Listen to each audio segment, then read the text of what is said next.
looking at some stocks. Haven't looked at GameStop in a while, so thought I'd start there.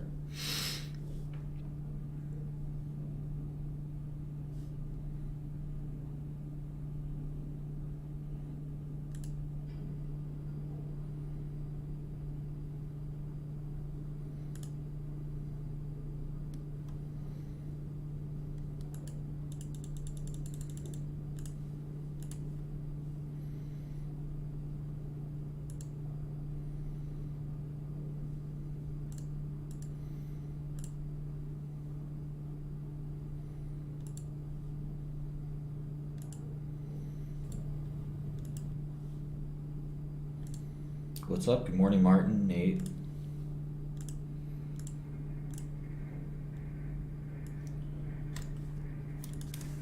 Let's see what's going on in Twitch universe. Morning, XUM.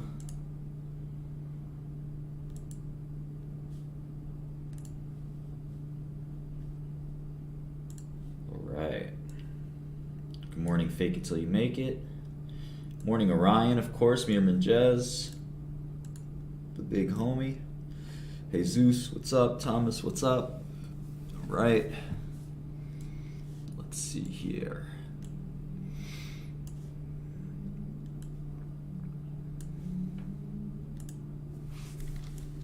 Joel, return to sender. Kara, what's up? Haven't seen you in a while. Hope you're good, bae.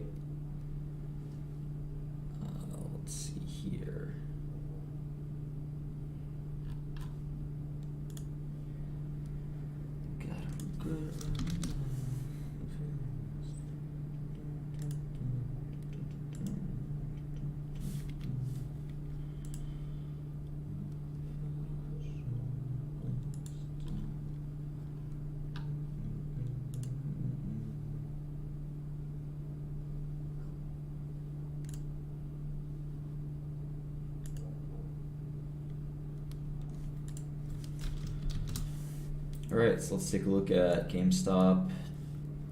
Here's the stock chart. Let's see, how has the year been going for GameStop? Looks like it's been pretty much dead money, right? There's a couple of, let's see, it started the year at 39 or 38, 37, so maybe not dead money. It's been a rough year. But if you look back, let's see, 2 years ago, before this crazy run-up, it was at $4. So, it's a crazy chart, isn't it? Isn't it? Went back down to $10. Went back up. Went back down. Went back up. Went back down. Went back up. Went back down. Went back up. Went back down. Went back up. Went back down. That's 1, 2, 3, 4, 5, 6 big runs. Was this the... That didn't count. Meme Stock Mania started right here, right? This was like the day of Meme Stock Mania. Am I wrong? This must be it.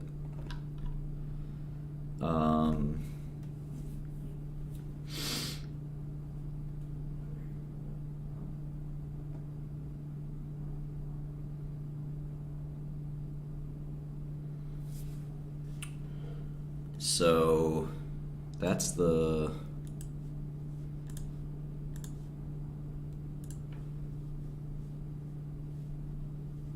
I don't know, it looks like it's kind of like the central tendency.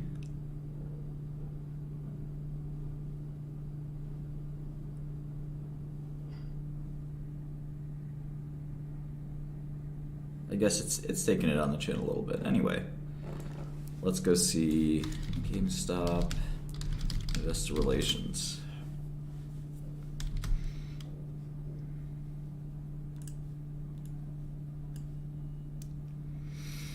This is the fiscal Q2, so they did report that.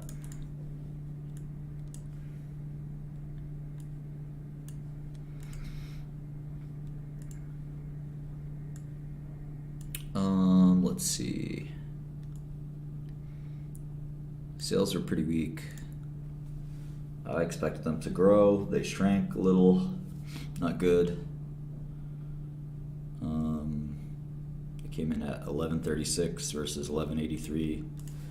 So, in case you guys can't see that, 1136 is a -4 instead of a +5. Oof.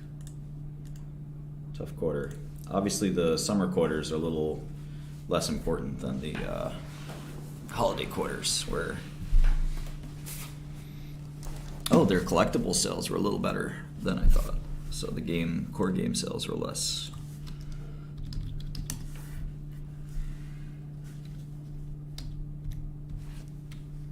We'll have to look at how they did on hardware and software and all that stuff. But obviously their NFT thing has probably not been working.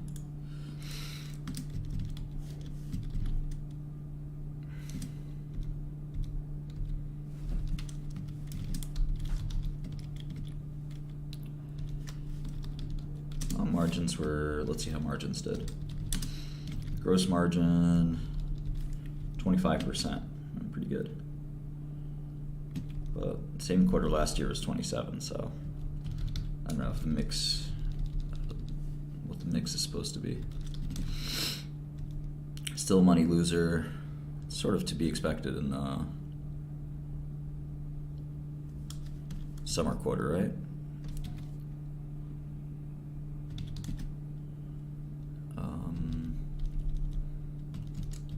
This should be interest income. Oh, whatever.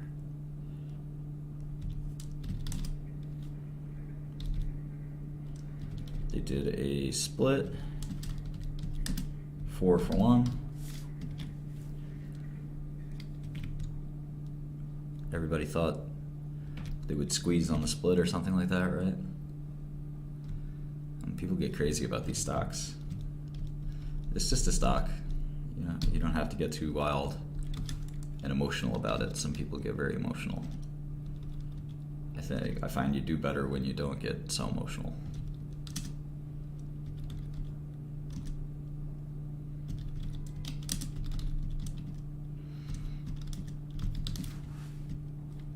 Good morning, good morning, good morning, good morning.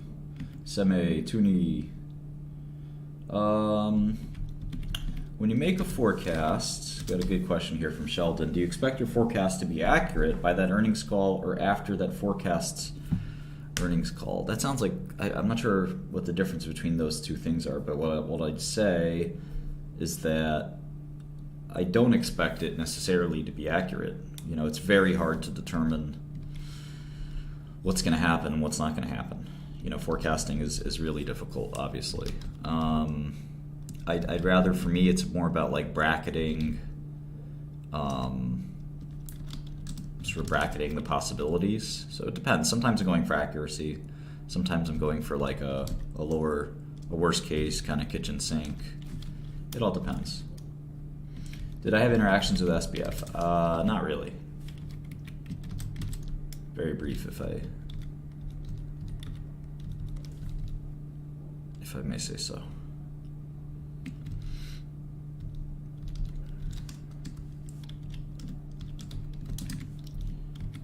What happened with your Twitter? I'm usually banned off Twitter. I've been banned for a long time. Thoughts on Bankman? Greedy psychopath, I guess. Also kind of like a rookie. Really short, really kind of inexperienced.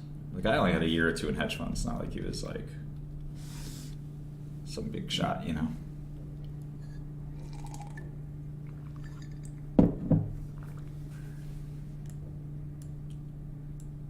Well, I thought, you know, that's kind of why I was so mad at Destiny, is I thought we were friends. But, you know, I don't think he has real friends. Don't your eyes get tired? Yeah, sure they do.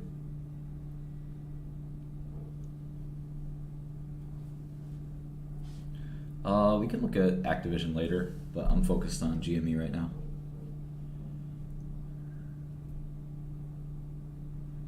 I heard Grindr went public, yeah.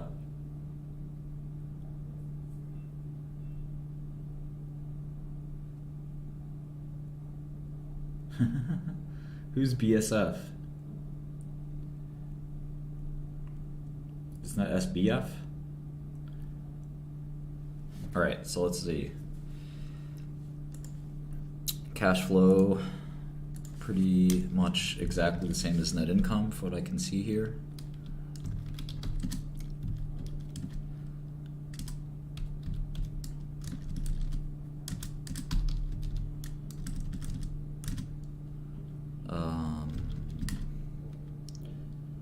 And I don't have any specific agenda. I say that a lot. I just like making money, so I don't really care what the stock is, as long as I can make money on it. That's what I focus on. And sometimes you can make money buying a stock, sometimes you can make money shorting a stock. Sometimes the best thing to do, usually the best thing to do, is neither. You should only really be making investments or trades in rare occasions. Now, if you do a lot of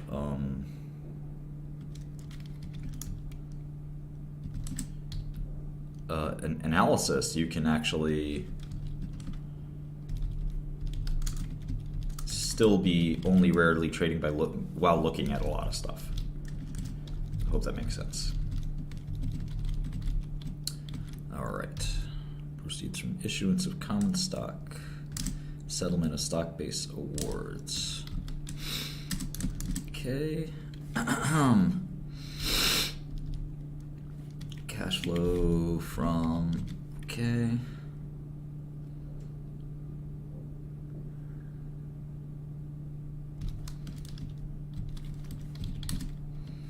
Okay, perfect, done.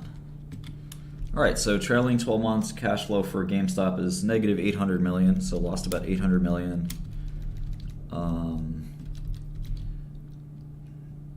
Not a big deal if we're going to see a real turnaround, but we're still waiting on a turnaround. It's not been great, as you can see from the revenue performance. Although, you know, given COVID, you know, it's just something to think about. All right, let's get the hardware numbers. So let's see, 596.4 for hardware, 316.4 for software, and 223.2 for collectibles. So hardware was about in line from last year. Software was down quite a bit. Collectibles was up quite a bit.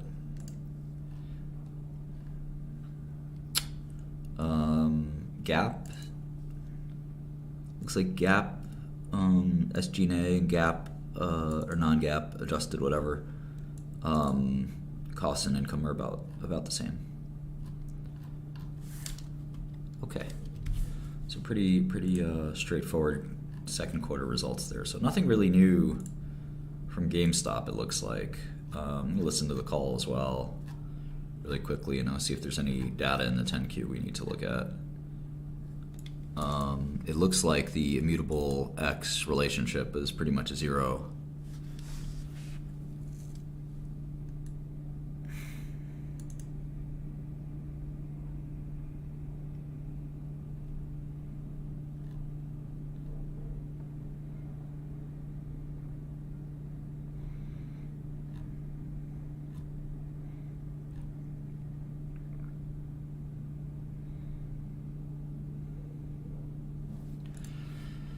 We do have the US data.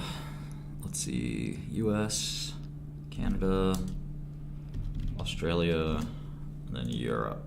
166.4. I bet that will close one of these at some point. And then last year.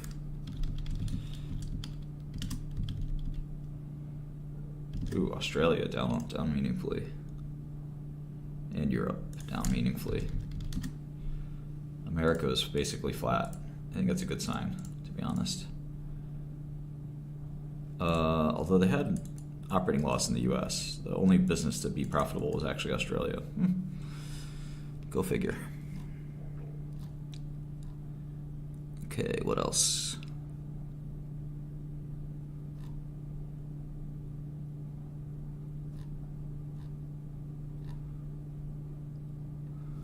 May 22, we launched a beta version of a non-custodial digital asset wallet.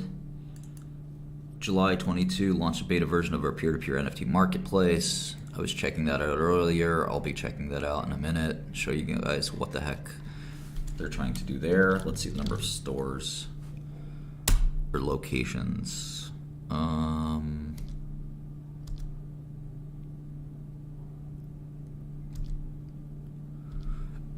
I forget where they put that in here. It should be in here somewhere.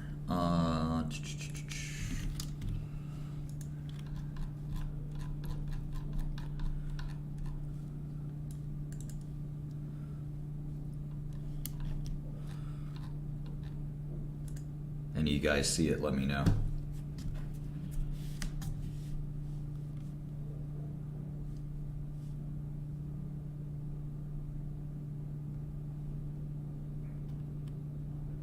You say SHC?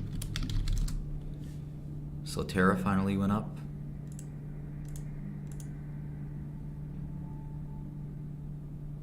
Nice.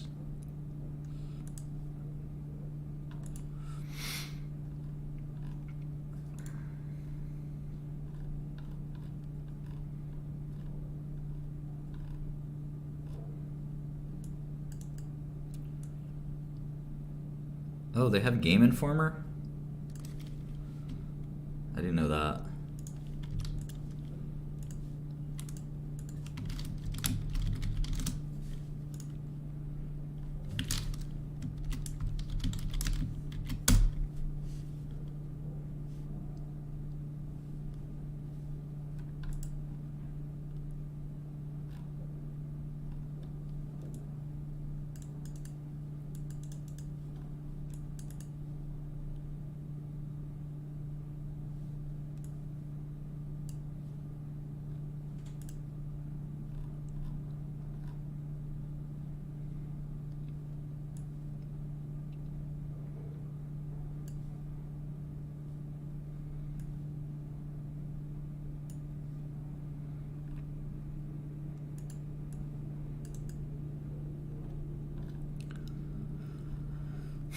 I don't see number of locations. It's sometimes in the press release, at the bottom of the press release, so I think I have to look there.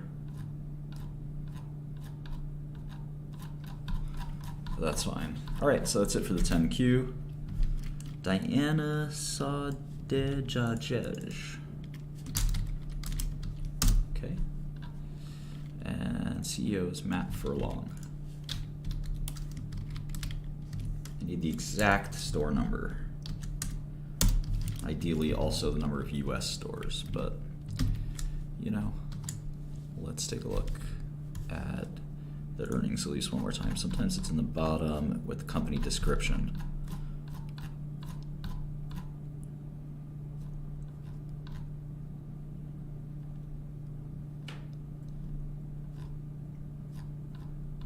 No.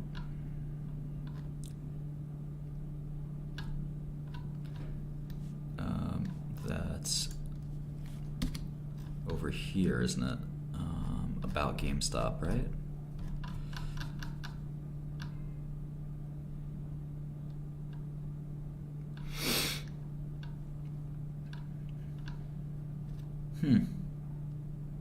I would like to know exact numbers. I wonder if they stopped disclosing that or what's going on.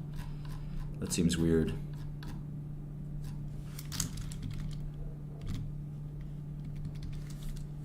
Well, maybe it's on the call. Let's listen to the call.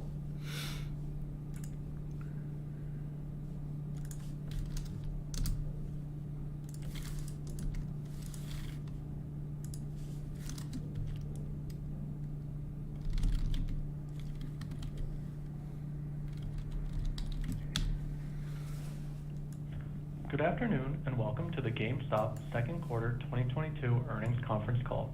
Please note that certain statements made during the call constitute forward-looking statements made pursuant to the Safe Harbor provisions of the Private Securities Litigation Act of 1995, as amended.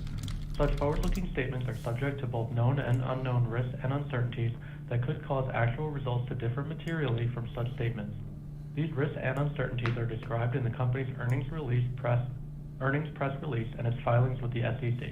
The forward-looking statements today are made as of the date of this call, and the company does not undertake any obligation to update the forward-looking statements.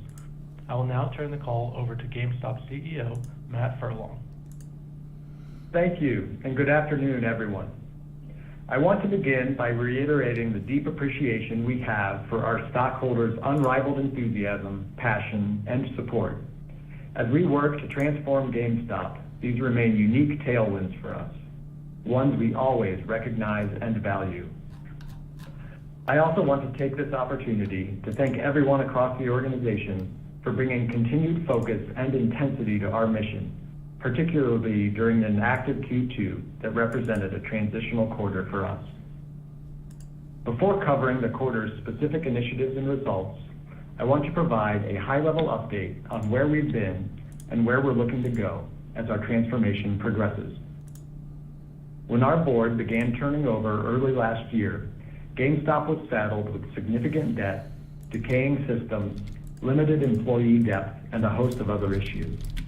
This is why we spent the second half of 2021 and the first half of 2022 making up for years of underinvestment in modernizing the business.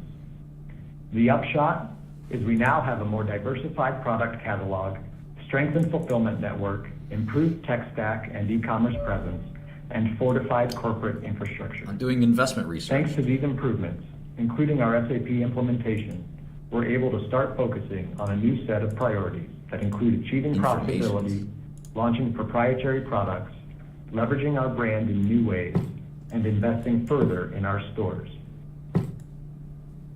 During Q2, we took steps to support each of these new priorities. With respect to pursuing profitability in the coming quarters, we right-sized corporate expenditures and headcount following a period in which the company had hired more than 600 new individuals.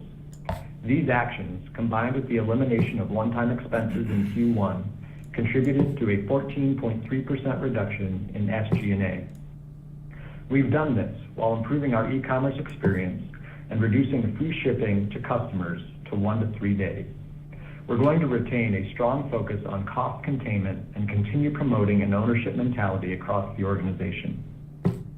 On the product front, our enhanced tech capabilities allowed us to follow the launch of our digital wallet with the launch of our new marketplace that allows gamers, creators, collectors, and others to buy, sell, and trade NFTs. The launch of our NFT marketplace supports GameStop's pursuit of long-term growth in the cryptocurrency, NFT, and Web3 gaming verticals, all of which we expect to be increasingly relevant for the collectors and gamers of the future. When it comes to accretive partnerships, we've been actively exploring opportunities to strengthen GameStop's offerings and increase brand visibility. We're building on the momentum established by our previously disclosed partnerships with organizations like Immutable and Loopring, whether it be through new relationships that support our commerce business, blockchain group, or both. The deal we just announced with FTX is a byproduct of our commerce and blockchain teams working together to establish something unique in the retail world. Lastly, when it comes to investing in our stores, we rolled out an improved compensation model for U.S. store leaders. You guys heard Each it. of these store leaders is being given a time-based equity grant of $21,000 that vests over 3 years, as well as the opportunity to earn additional compensation every quarter via a performance-based equity grant. In conjunction, we're raising hourly pay for certain store associates. These steps were taken to help us enhance retention and recruitment So unlucky, of right? passionate, quality talent. When we think about the GameStop of the future, we expect our stores to help us maintain direct connectivity to customers and sustain localized order fulfillment capabilities across more geographies. This is why, even as we continue evolving our e-commerce and digital asset offerings, stores will remain a critical piece of the company's value proposition. Taken together, we believe the aforementioned steps can help us attain profitability in the coming quarters and produce additional revenue growth over the long term. Let me now turn to our financial results for Q2. Net sales were $1.136 billion for the quarter, compared to $1.183 billion in the prior year's second quarter. Sales attributable to new and expanded brand relationships remained strong. It is also worth noting that sales attributable to collectibles, which is a segment we intend to grow over the long term, were $223.2 million for the quarter, compared to $177.2 million in the prior year's second quarter. SG&A was $387.5 million, or 34.1% of sales, compared to $378.9 million, or 32% of sales, in last year's second quarter. As noted, we had a strong reduction in SG&A on a sequential basis versus Q1 of this year, and we're taking further steps to reduce SG&A on a go-forward basis. We reported a net loss of $108.7 million, or 36 cents per diluted share, compared to a net loss of $61.6 million, or loss per diluted share 21 cents in the prior year's second quarter. There were no major one-time transformation, transaction, or related costs during the period. Turning to the balance sheet, we ended the quarter with cash and cash equivalents of $908.9 million. We continue to maintain a sizable cash position, even while investing in inventory to sustain strong in-stock levels and mitigate the full impact of lingering supply chain issues. At the close of the second quarter, we had no borrowings under our ABL facility and no debt other than a low-interest, unsecured term loan associated with the French government's response to COVID-19. Total liabilities compared to the second quarter of last year were down $237.8 million. Capital expenditures for the quarter were $20.5 million, up $7 million from last year's second quarter, reflecting investments in our technology and enterprise systems. We anticipate CapEx will remain at modest levels.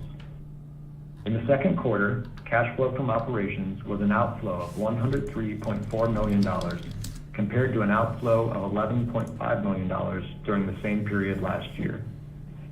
Inventory was $734.8 million at the close of the quarter, compared to $596.4 million at the close of the prior year's second quarter. In terms of an outlook, we're not providing formal guidance at this time. It is worth noting, however, that our ongoing engagement with key suppliers is positioning us to receive stronger supply of next-generation consoles in the months ahead. I want to finish by reinforcing that we're working to accomplish something unprecedented in our industry: transform a legacy brick-and-mortar retailer into a technology-led organization that meets customers' needs through stores, e-commerce products, and both digital marketplaces and new online communities.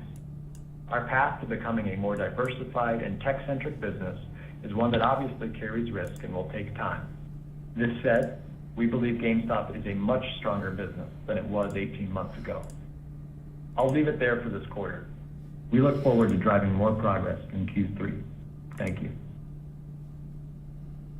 This concludes today's conference. You may disconnect your lines at this time. Thank you for your participation. No Q&A? You gotta be kidding. That's it?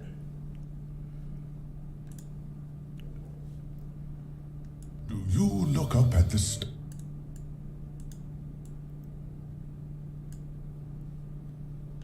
These games look shitty. This one looked interesting, actually. I'd like to play this one. Bitverse. I have a lot of connectivity issues, I guess. I don't know why.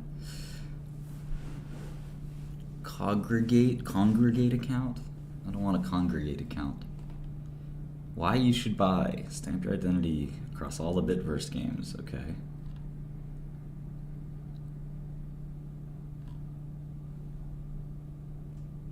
I know Gods Unchained is the game people like a little bit better, but even there,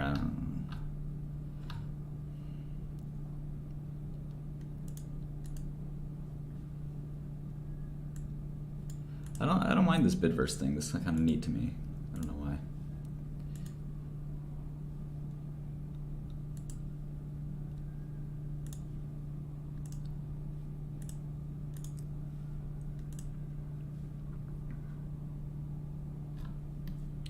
Gods Unchained cards for $1 or a cent, I should say.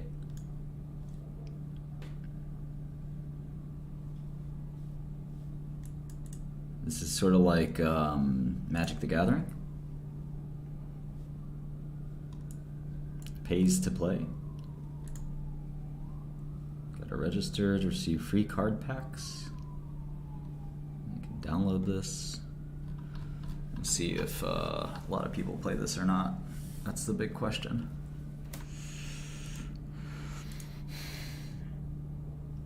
Volume in the last 24 hours is 500,000. That's not bad. All-time volume, $100 million. Pretty good. Highest sale, $76,000 card, 160,000 card owners, 30 million items. Let's look at price high to low. These guys are trying to sell cards for a lot. It does deal X plus 2 damage. Wow, where X is the number of structures you control. Oh my. Oh my. That is a good card. How about this guy? I like that. That's me. Light's Bidding. Roar. Transform a creature with strength 2 or less into a 2/2 acolyte. Gain control of the acolyte. Okay, how about this guy? Aegis Commander. That's my wifey. Frontline. Roar. Delve a creature with frontline and put it into your hand. Okay. Servant of Inti. Give a friendly Amazon protected. Do you want to pay $350,000 for that card? Not bad, right?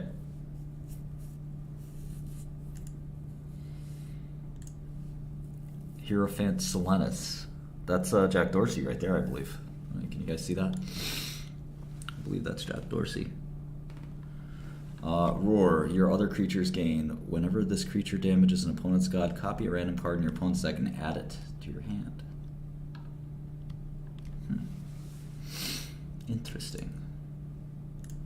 Okay, so yeah, Gods Unchained. I don't know. Are people talking about this on Twitter? Gods Unchained. 100,000 followers. That's not too many. Oh, and this is by Immutable X, isn't it? Ah, in it. Well, they didn't break out what their, he hasn't tweeted in a week. Surprising, Sam.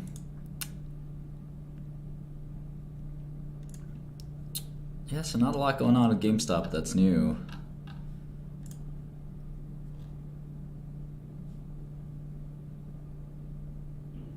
Oof, bad timing.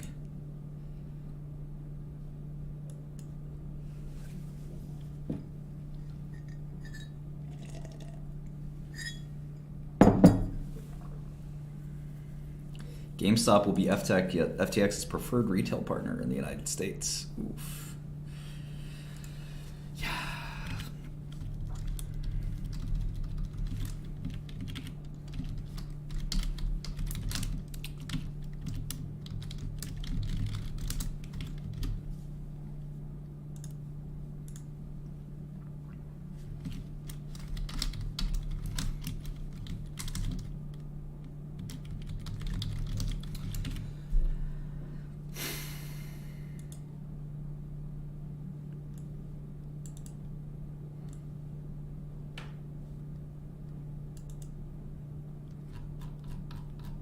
Yeah, I don't think there's much going on with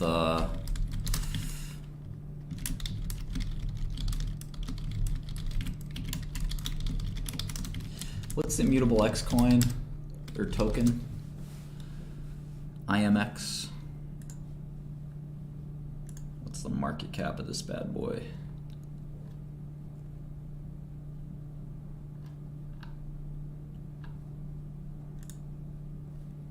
Well, it was $7 or $8. Now it's 40 cents. It's kind of typical of all crypto right now. Market cap 274 million. So even if GameStop owned every single Immutable X token, which may not be a bad idea for them, honestly, that could be what makes sense, is them to buy Immutable X. You still would not really make a dent in GameStop's market cap. So That's just in terms of current value. And I don't think Immutable X has any other resources or anything, but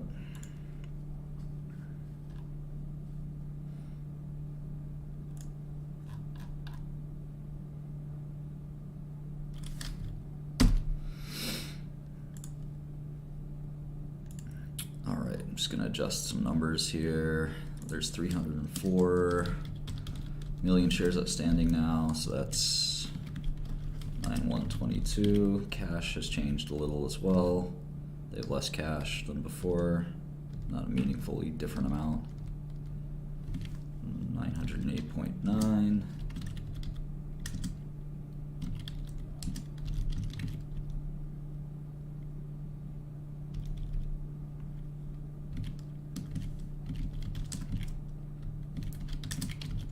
Okay. Yeah, the rest of my forecasts are kind of the same. Still have a $40 price target. What's the price right now? 25. After the split, discount rate has to go up, unfortunately. We have a different federal rate regime, so just bumping that to 8% gives you roughly fairly valued stock. Nothing special there. Let's look at my assumptions. I have revenue growing 5% from here on out, and 10% for a couple of years. That's pretty ambitious given last quarter they declined 4%. I was expecting growth, but I'm assuming the turnaround will hit any time. So even if the turnaround happens, that's kind of priced into the stock. So that's why it's probably not a great stock to be involved in. Because the turnaround, now if the turnaround's better than 5% revenue growth a year, then sure, there'll be upside, more upside to the stock. But at the moment, if it's just 5% revenue growth, any basic financial calculation will tell you that that's kind of what's embedded, the embedded expectation. So have the company going from $6 billion in revenue at the moment to closer to $10 billion in revenue over the next decade, to the end of the decade. So basically a pretty good turnaround where they kind of get back to where they were last decade. And in such a case, they, the stock price isn't that good. If interest rates come back down, then maybe it's a little bit better situated. But obviously interest rates would impact on revenue as well. So there's a couple ways to look at that. But it doesn't seem too exciting. I mean, those are the long-term embedded expectations where you're trying to gauge whether or not the market is panicking or not. I think the bigger question is, can they actually pull off a turnaround? How do they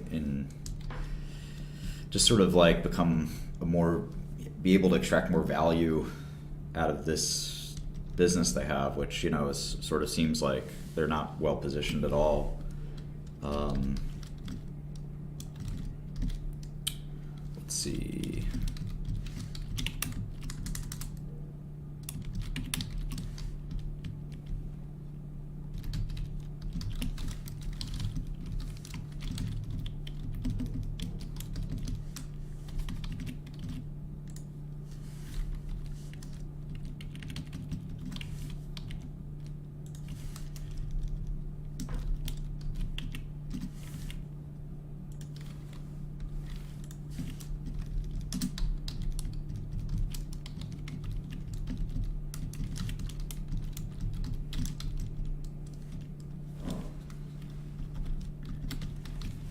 All right, so when are we going to get the next GameStop quarter? It looks like 12/7. So, only a couple weeks from now. Cool. And that would be for their fiscal Q3. So we'll look back at this in a couple weeks. I guess around the first week of December, and we'll kind of see what's going on there. But yeah, for now it looks like GameStop's sort of the same old. Why not look at AMC now?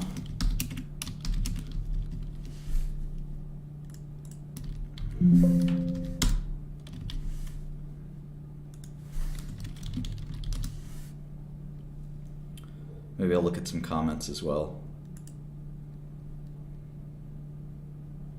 I'd like like to see a stock chart, please?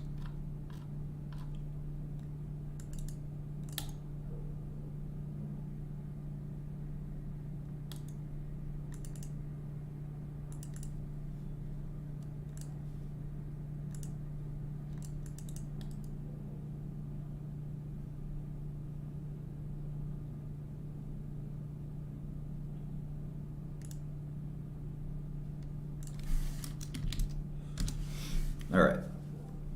AMC stocks at 7.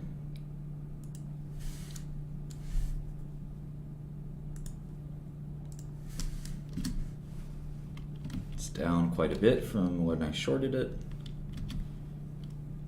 Let's look. What do they have? The Ape stock too, right? Ape stock's at $1.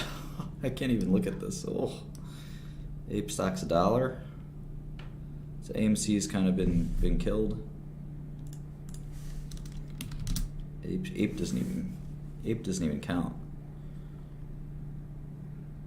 I remember this bull run I shorted. I felt stupid because I was shorted at like 14.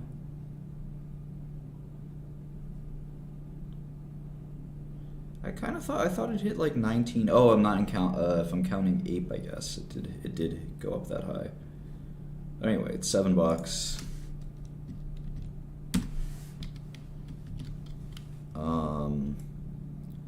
Yeah, I can't count Ape now because the combined value of the company is $8. So 7 and 1 is same thing as basically 7.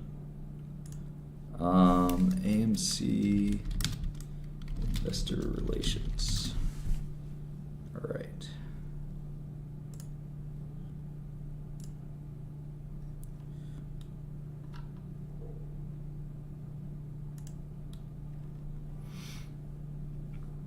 So they last reported a couple weeks ago.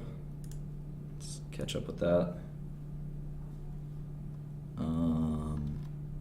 I wasn't short much. I was just short a little bit for the little competition. I was in. I've tried OpenBB. I think it sucks.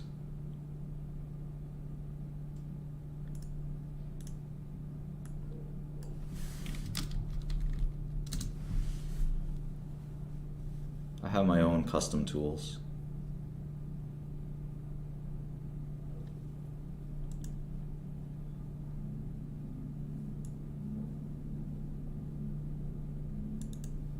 All right, let's take a look.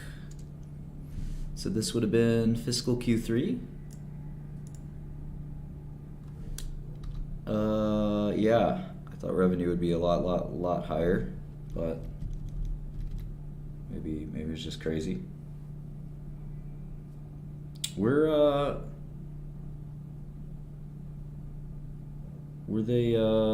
celebs paid to promote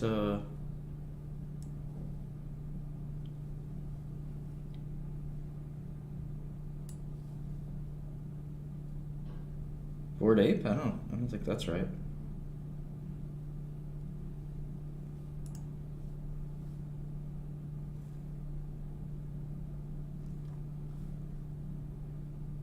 I think they just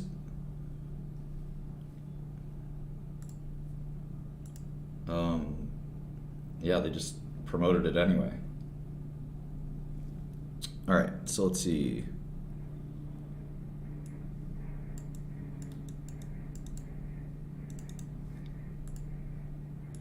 Yeah, they were really far below my expectations. So Q3 looked really bad to me.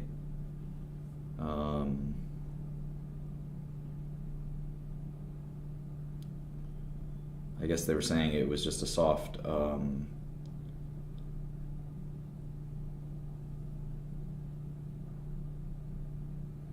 I think some celebrities were that crazy buying those Bored Apes for that price. But anyway, who cares? Bored Apes are worthless. You don't become famous by buying a Bored Ape.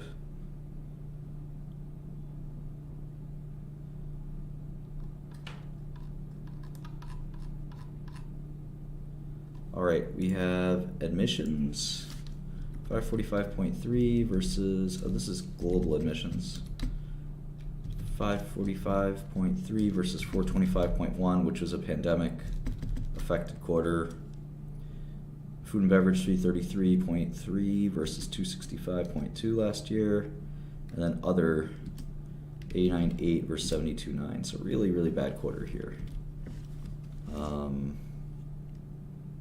There was a really weak domestic box office, is my guess. So let's see what the domestic box office was.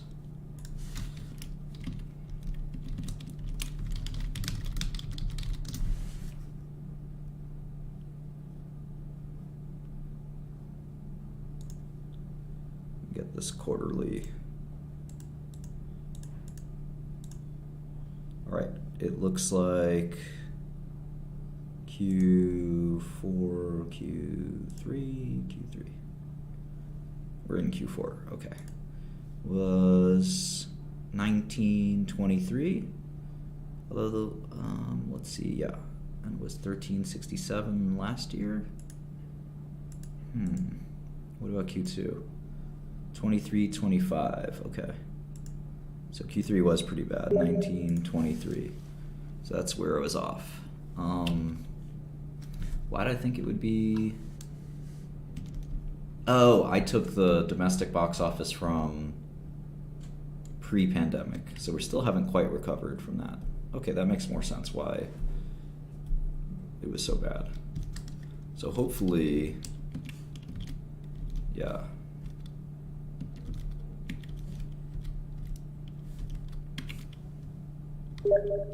So yeah, we're still about 70% of the pandemic levels. So people still aren't really going back to the movies quite yet. But they kept their market share, which is, I think, what's important. They still have about 50% market share of all movies. So that's good. That's good. All right. And right now we're at 1.9. And we're halfway through, a little over halfway through. So we'll probably, I wonder if we'll be on track or we'll even break the 3 billion number, which would be good. Isn't Avatar coming out or something like that?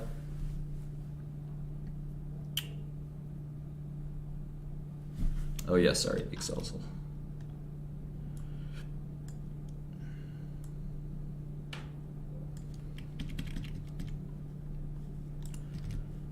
So this number is the pre-pandemic, again, Q4 19.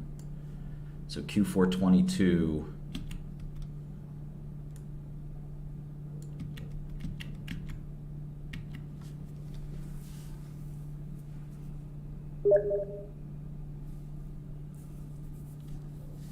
All right.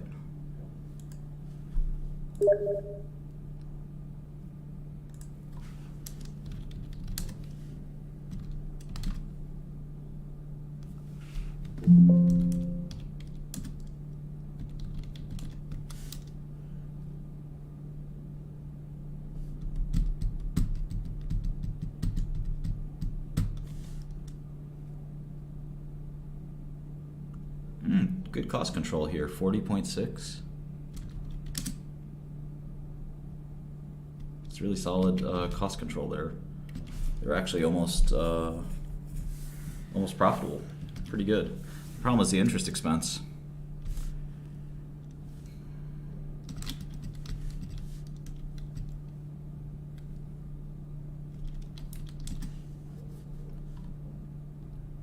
Really kind of crushing interest expense. That's going to kill the company. They really have a really hard time with that. So now they have 1 billion shares outstanding? I'm sorry, what? Oh, because we're including Ape? Is that why?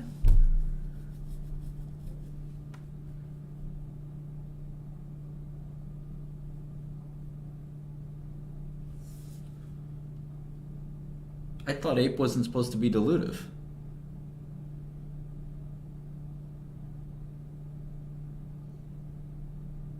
I feel hoodwinked.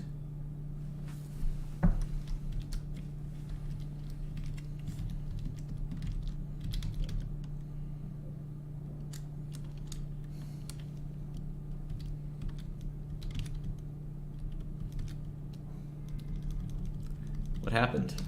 I thought Ape was supposed to be... Oh my god. They screwed everyone.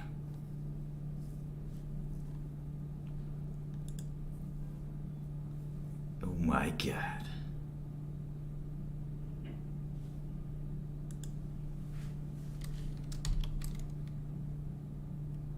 It was just a stock split. That's all it was.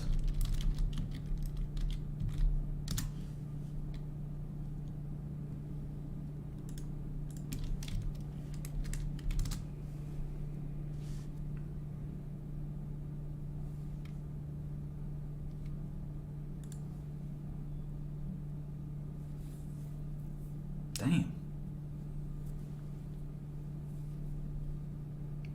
Damn, they really did it to you, homie. Damn.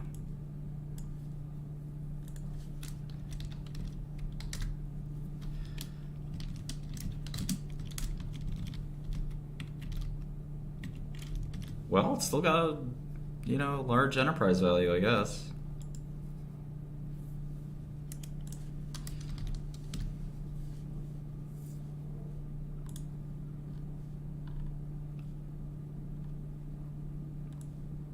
So what do? Take the average? Rest in peace, Harambe.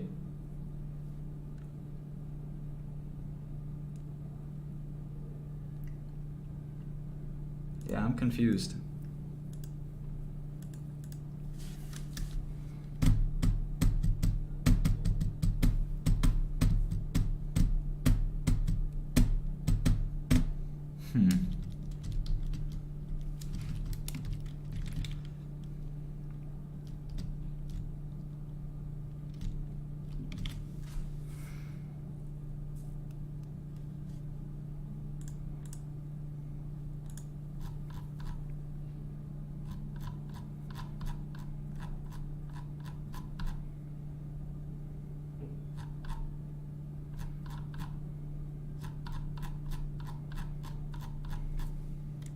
I love how they don't have a balance sheet in the goddamn press release.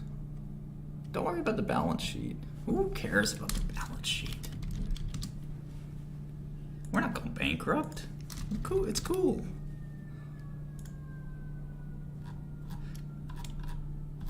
Here's the balance sheet. This is worse than any Halloween scary movie. All right, we got 684. Notice how the cash is evaporating quickly. This is the cash. 1.8 billion, 1.6 billion, 1.6 billion, 1.2 billion, 980 million, 700 million.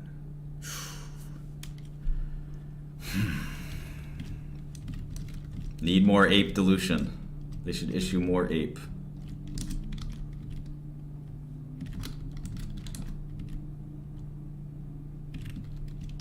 I would not be happy if I was a CFO looking at that balance sheet.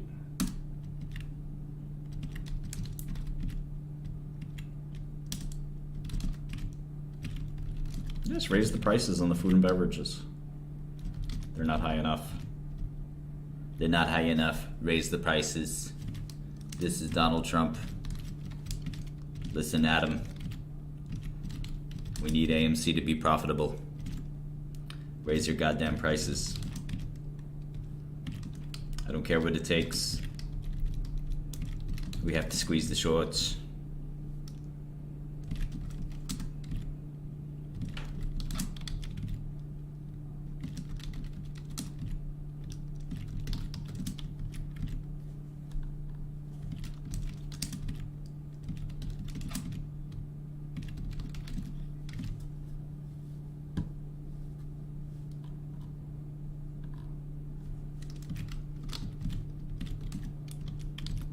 Okay, so net cash just keeps dropping and dropping and dropping. So they were 3.7 in debt, then they were 3.8, then they were 3.8, then they were 4.3, then they were 4.4, now they're 4.6. Woof. Well, there's still hope. There's still hope for a big recovery. If the pandemic recovery comes and we get back to old box office numbers, then we'll be in good shape. But the big question is, are the movies going to go away? That's the real problem, right? If the movies disappear.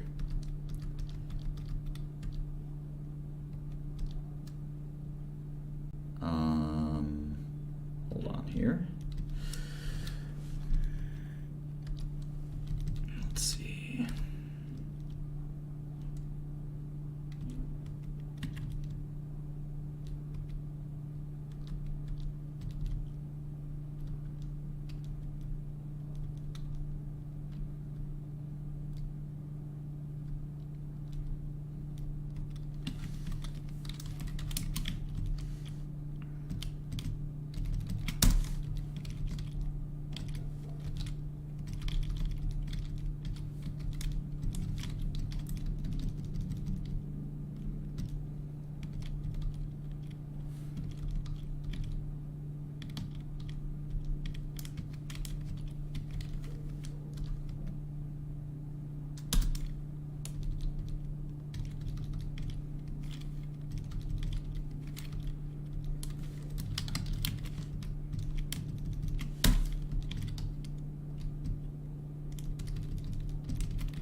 All right, so I get AMC as fairly valued, assuming they have a pretty good turnaround, which, I don't know, I think the movies may be done with.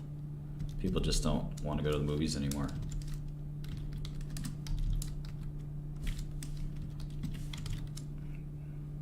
Streaming has really taken a big bite out of the movies.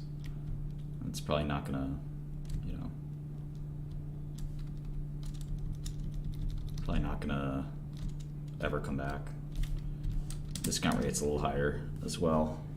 Thank you, Fed. So yeah, even if they have this dramatic turnaround where the box office roars back to pre-pandemic levels, you're still looking at, I mean, I can't see the box office getting above pre-pandemic levels, maybe.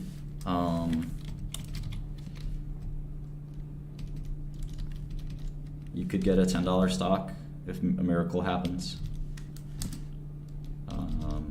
Maybe.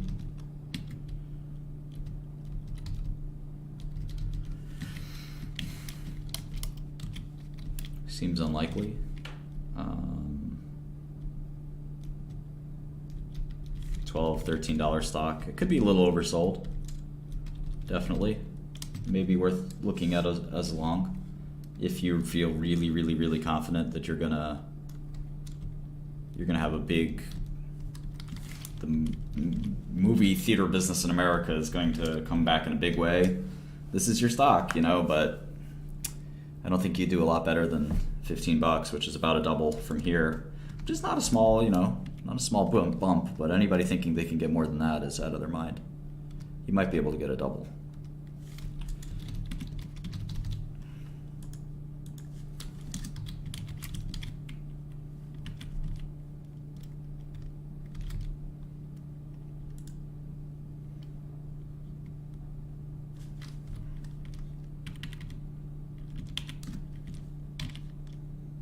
I'm a meme stock specialist.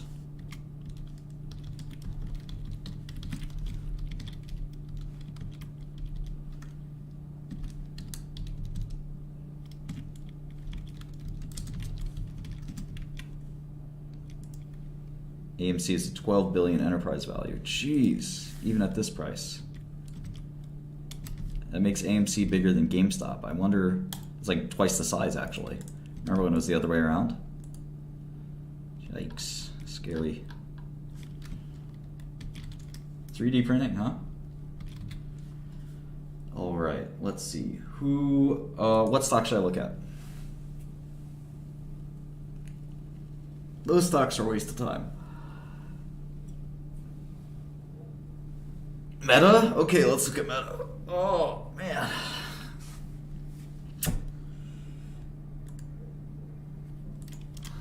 Oh, first let me upload these models. So if you guys haven't used GitHub, Twitter is no longer a stock.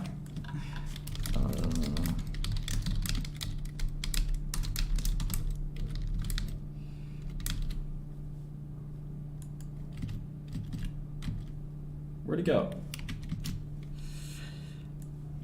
So if you haven't used GitHub yet,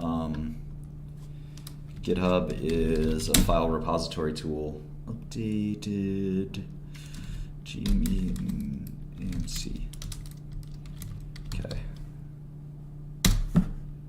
So you can go to my GitHub at github.com/Martin Shkreli /models, and you can download all of these models in Microsoft Excel format. Try to keep as updated as possible. github.com/Martin Shkreli /models. All right, let's maybe try Meta. I think Meta is cheap. I mean, that's the big point there.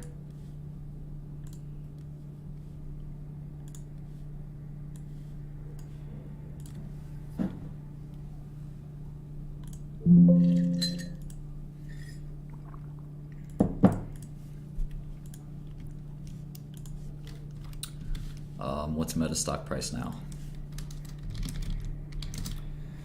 109. How about its rival, Tencent? Tencent's dropped as well, 277.40. Wow. So they got roughly the same enterprise value? Wow, that's crazy. That's so crazy.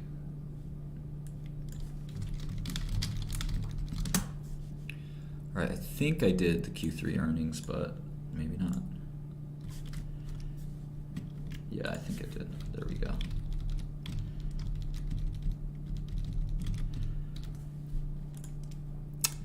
I maybe even listened to it.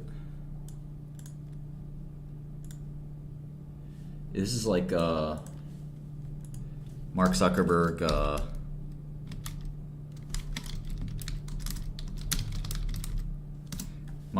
conference call is basically just this over and over again. Almost, what do you see about the Bears? We shut them down that way? No, we just, the Bears are what we thought they were. What we thought they were. We played them in preseason. Who the hell takes a third game in the preseason like it's bull? We played them in the third game. Everybody played 3 quarters. The Bears are who we thought they were. And that's why we took the damn field. Now, if you want to crown them, then crown their ass. But they are who we thought they were. And we let them off the hook. Thanks, Coach. Matt Lyon will be one of the persons from. That's basically the Meta conference call. We don't even need to listen to it. Good afternoon. My name is Martin, and I will be your conference operator today. They At were. this time, I would like to welcome everyone to the Who they Meta thought they Thursday were. conference call. All What? lines I'm are sorry, placed Mr. on mute to Zuckerberg. What? prevent any background noise. Mr. Zuckerberg, I asked a specific question about the ad market. They were who we thought they were. After the speaker's remarks, there will be a question and answer session. If you would like to ask a question, please press the 1, then the number 4 on your telephone keypad. This call will I'm a be Giants recorded. fan. Thank you very much. Ms. Deborah Crawford, Meta's Vice President of Investor Relations, you may begin. Yeah, it was a really Thank bad you. quarter. Good afternoon and welcome to Meta Platforms' third quarter 2022 earnings conference call. Joining me today to discuss our results are Mark Zuckerberg, CEO, and Dave Wehner, CFO. Susan Lee, VP of Finance, and our incoming CFO, and Marnie Levine, Chief Business Officer, are also on the call and will join Mark and Dave for the Q&A portion. Before we get started, I would like to take this opportunity to remind you that our remarks today will include forward-looking statements. Actual results may differ materially from I don't those look at energy contemplated stocks, by I'm these sorry. forward-looking statements. Factors that could cause these results to differ materially are set forth in today's press release and in our quarterly report on Form 10-Q filed with the SEC. Any forward-looking statements that we make on this call are based on assumptions as of today, and we undertake no obligation to update these statements as a result of new information or future events. During this call, we may present both GAAP and non-GAAP financial measures. A reconciliation of GAAP to non-GAAP measures is included in today's earnings press release. The press release and an accompanying investor presentation are available on our website at investor.fb.com. And now I'd like to turn the call over to Mark. Hey everyone, thanks for joining today.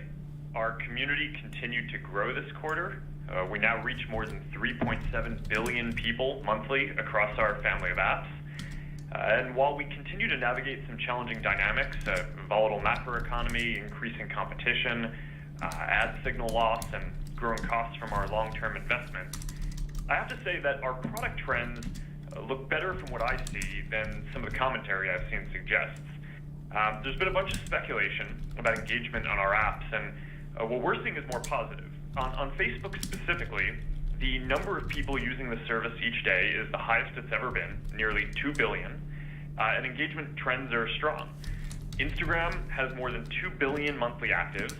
WhatsApp has more than 2 billion daily actives, also with the exciting trend that North America is now our fastest growing region.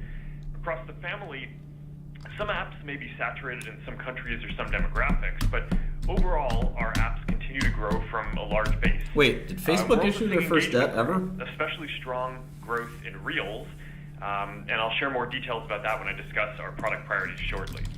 In terms of our business, total revenue grew slightly this quarter on a constant currency basis. First ever bond offering. Where I think we should nice. Be, but we believe that we will return to healthier revenue growth trends next year. That said, it's not clear that the economy has stabilized yet, so we're planning our budget somewhat more conservatively. In 2023, we're going to focus our investments on a small number of high-priority growth areas. So that means that some teams will grow meaningfully, but most other teams will stay flat or shrink over the next year. In aggregate, we expect...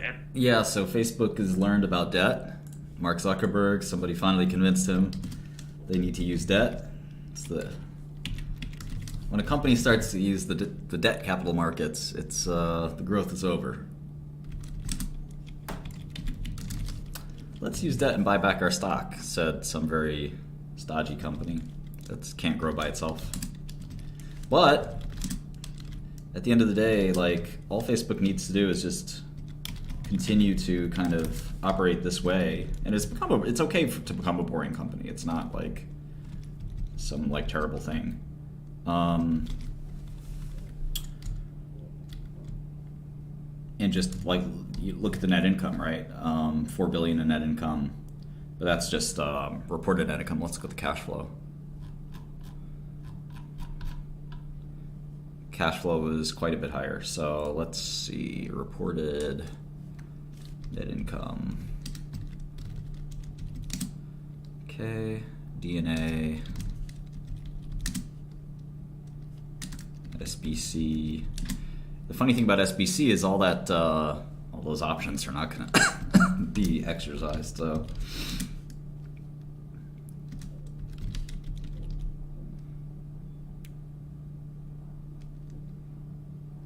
deferred taxes, impairment related to leases and leasehold improvements.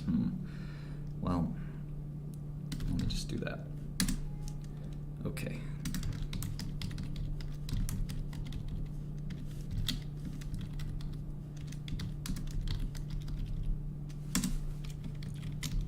Okay, it all adds up. Yeah, so cash flow was 10 billion. So it was a little less than even they've really had in a long time. But it still is impressive business. They can keep buying the stock back for quite some time before I think they run into issues. Look at the CapEx though. They put $9 billion of capex to work. Wow. On what? So weird. Like, what the hell are they buying? AI computers? I don't know. Seems weird. Facebook has like their own private cloud, I think, I guess. It's a huge amount of capex. CapEx, for those of you guys who don't know, is anything that's any asset of the company's that lasts more than 1 year.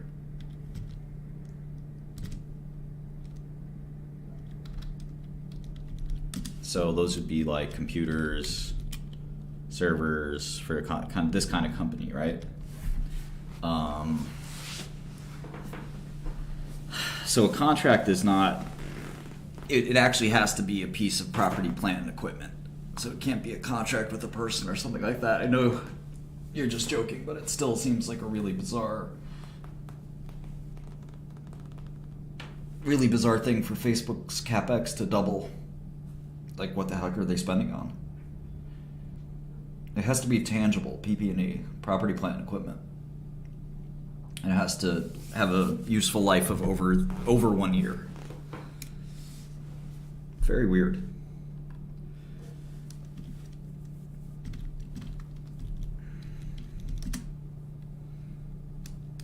Let's look at the stock buyback. Well, they've spent, get this guys, $66 billion on their stock over the last 7 quarters. Isn't that amazing? Now, would they rather have bought for $66 billion? They could have bought Spotify a couple times over. They could buy Activision. They could buy Roblox instead of doing the buyback. And the buyback, what's funny is the shares outstanding has only dropped from 2.9 billion to 2.7 billion. So it's not like they basically got to buy 10% of the company back. So they really overpaid for their buyback. But now's the time for them to buy back their stock. With 60 billion, they could buy back a third of the company. Yeah, I know they can't buy anything basically because they basically have antitrust problems. I do think Facebook should buy a gaming company, but that's a whole other story. I don't think their goal is anything other than cash flow. And these gaming companies kind of represent new platforms and metaverses where people interact, right? A lot of people will chit-chat on Roblox or some other video game, Fortnite. They could buy Epic Games. I think that would be a good idea. And they can't. Yeah, they should buy Take-Two, which owns Rockstar, which makes Grand Theft Auto. They can't really sort of do the kind of acquisitions they'd like to do. Like, they'd like to be able to buy Pinterest or Twitter or something like that, but, the FTC and other competition authorities would not like that idea. So yeah, the first debt offering ever from Facebook. I think that's pretty important, actually. And they used it to buy back, they basically used it to buy back stock, which if Facebook goes from net cash to net debt, and they do just a big stock buyback, this is kind of what happened to Oracle. So Oracle, for all you kids out there, it's a real company. It's not a meme. And it's a company that's been around for a really, really long time.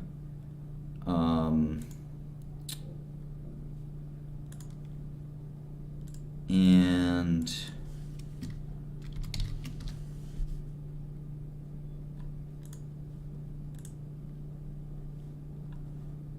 basically, it's kind of been this pretty crappy company.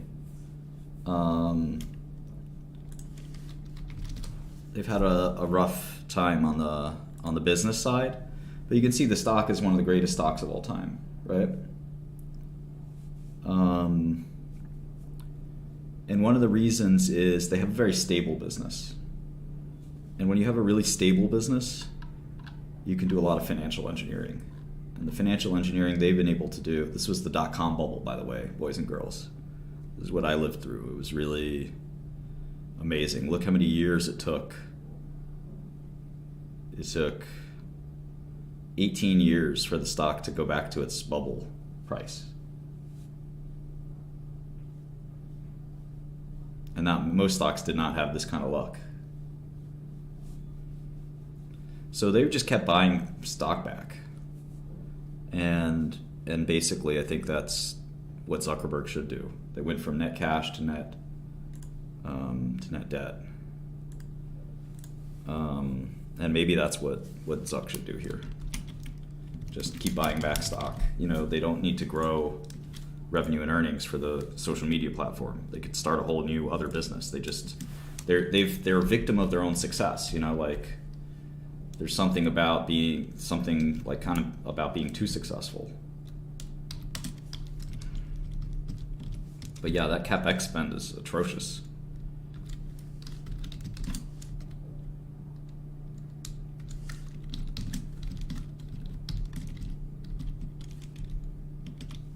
They still have this massive net cash position.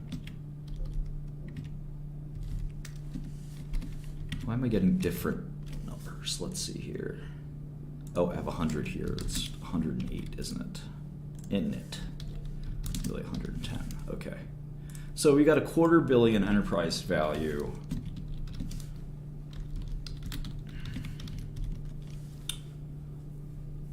Yeah, I mean, I had it as a double before. I still sort of have it as a double.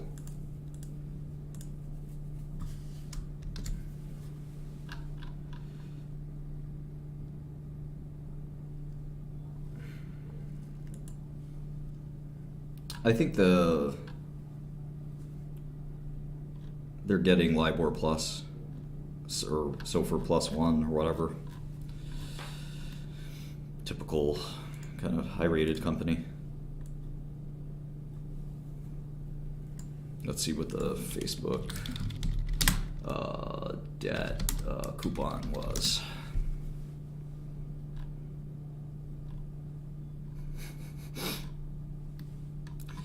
Bond, let me say bond coupon. 3.6%.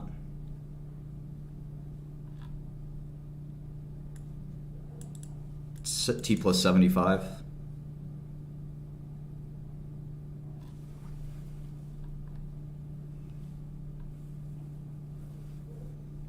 So the big meta competitors, we should look at Gas app.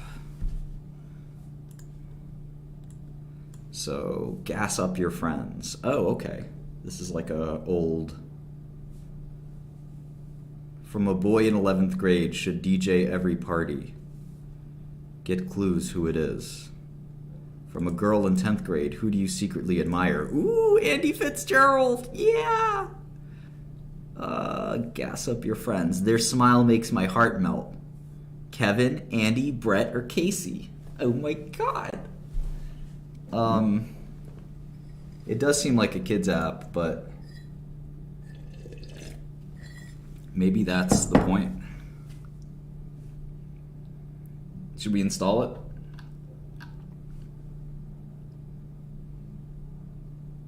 Gas is made by an ex-Facebook guy, I believe. Hive Social, what the fuck is that?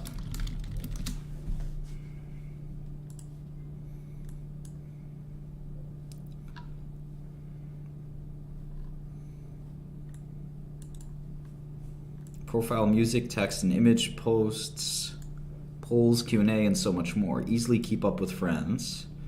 With our chronological feed, you'll never miss a post. One of the biggest issues with algorithmic is not being shown media that you want to see as your account gets heavily targeted, no shadow banning, or higher priority. All friends are displayed fairly in chronological order. That's it? That's your big thing?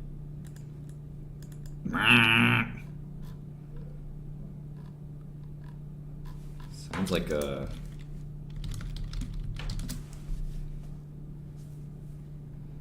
Hive.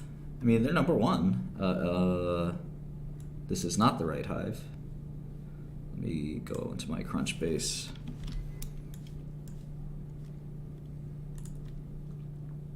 On Gmail. Okay, let's see. Hive. Hive. There's too many hives. Hive Digital Media. Hive Media Group. Hive. There's 10 hives. What the heck? How many hives? I need Hive Social Media. Where is it? This is ridiculous. Hive Social. Let me try that. Even Hive Social has too many things. All right, we'll try this. Hive Social Company. Total alternative. Hive Social is having a viral sign-up moment. I guess the media is trying to promote Hive as an alternative to Twitter because they're mad at Twitter. I hate that. What is Hive Social? Everything to know about the Twitter alternative. Basically, they're doing their job for them. The Twitter rival explained. Please join it. 2 college students with a new approach. Oh, okay. Founder Raluca is gifted an iMac and begins to self-teach Swift. This is 2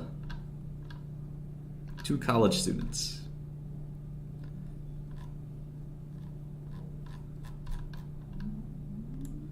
First check.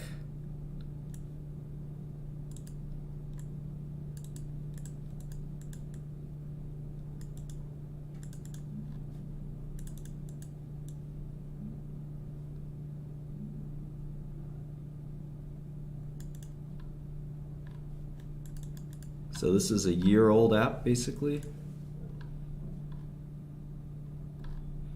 I don't understand. First check was before May. Okay. Then our dev is brought on board. February. Is this going backwards in time? Okay, good. So they started in 2019 when one person learned how to program. Then there was a first app.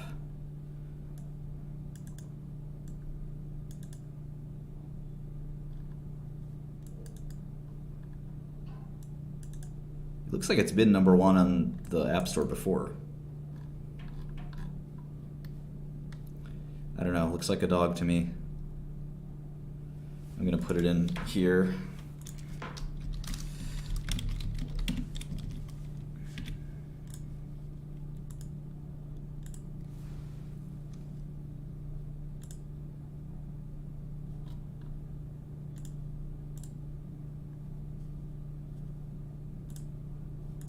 So we get gas. Let's look at gas. Gas, social, financing. Let's see. That's not going to work. Gas, app. Okay. Former Facebook manager started America's top new app.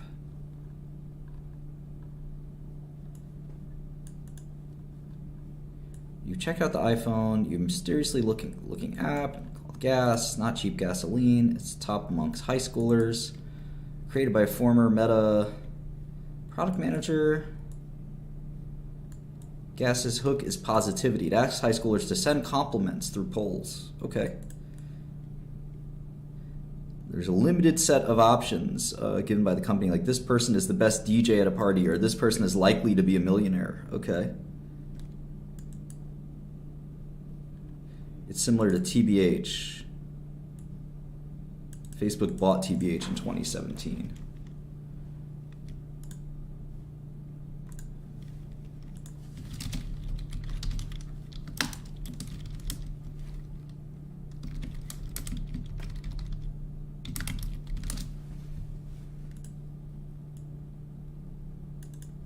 Raise self-esteem and spread positivity.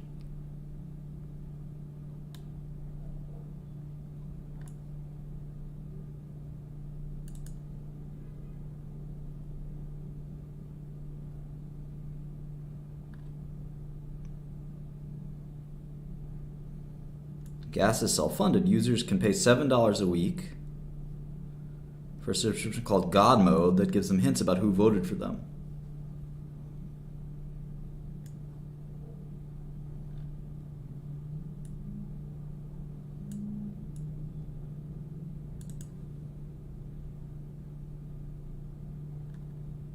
Okay, interesting. Crypto billionaire is trying to fix the industry's hacking problem. Oh, sweet. Thank you, Sam. Sam Bankman-Fried. Ah, yeah, please fix the hacking problem. Maximum $5 million bounty. It should be more of a minimum.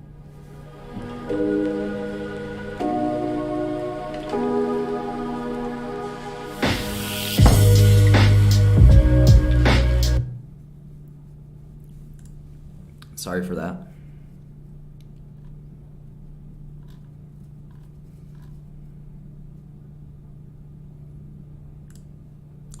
Okay, so we got WhatsApp, Facebook, Telegram. I have to include Telegram. It's sort of got a weird... okay, got Be Real. Peach was an old one. Of course, Twitter. You know, the dating apps count too. Wiz.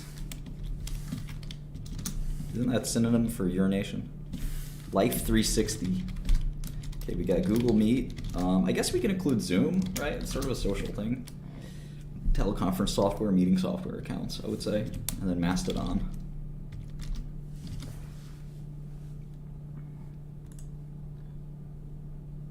Anything else? I'd like to see all. Okay. Text now. Send it. Truth Social. Signal, like GroupMe. You guys heard of any of these? Locket, Widget, Text Me, Bigo Live. Plenty of Fish. There we go.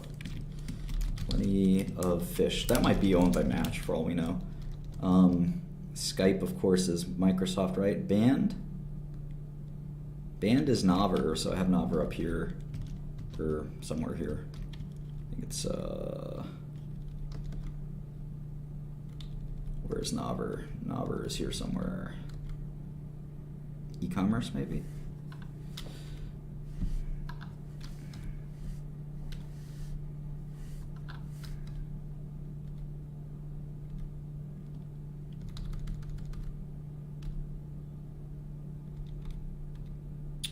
Maybe I put Naver in media. Which should probably be in here too.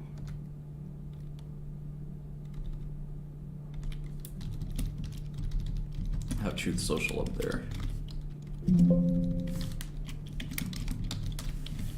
Naver's a Korean company. We got BLK, which I believe is Match. This is dating for black singles.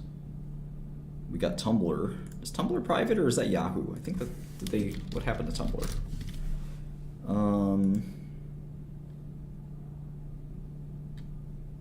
Wink. These things are really, of course, WeChat. That's WeChat is Tencent. Oh, I forgot Grindr is public now, right? So we gotta add Grindr.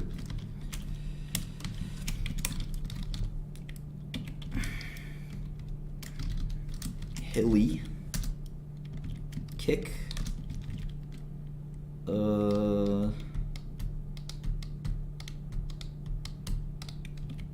Yubo. Have you guys heard of any of these? Monkey Run. Monkey Run sounds fun. Chispa. That's also Match.com. Line is Naver as well. Or is Line Naver?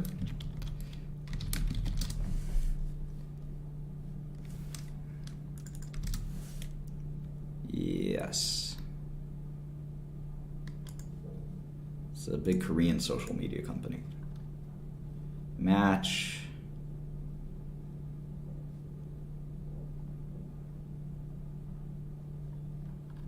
Yik Yak.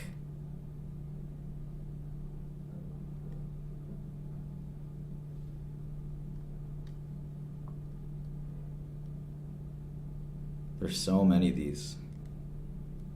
Threesome couples dating. Okay, I might download that just for research purposes. Got to look into the competitors of Meta. You know, it's I thought I had Pinterest. There it is. Reddit's definitely going public, you're right. There's Reddit. For science. Woo Plus. These are for curvy women. I'm going to add Woo Plus here.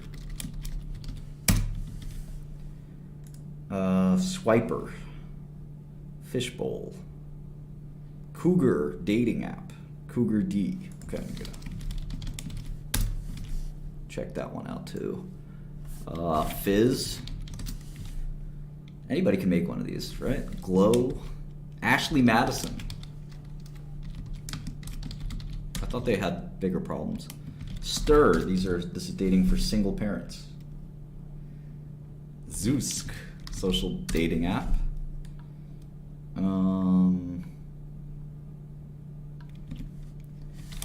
mentioned 3Fun. Upward, a Christian dating app. All right, so yeah, a lot of competition. I don't know if Hive Social is gonna last or not, but it doesn't sound like it.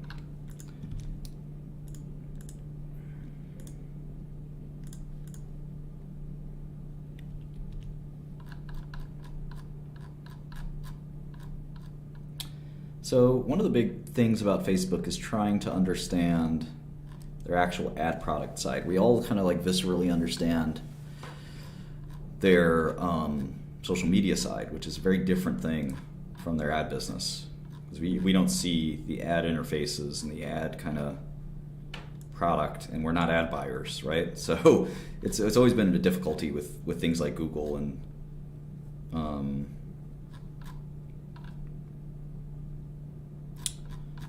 Facebook, because you have to sort of think about that part of the business, which is basically the only part of the business that matters. And it's very hard to do so without sort of separating out the sort of rest of the business. Let's see here. US and Canada, 11,966. That's a different number from what I have here.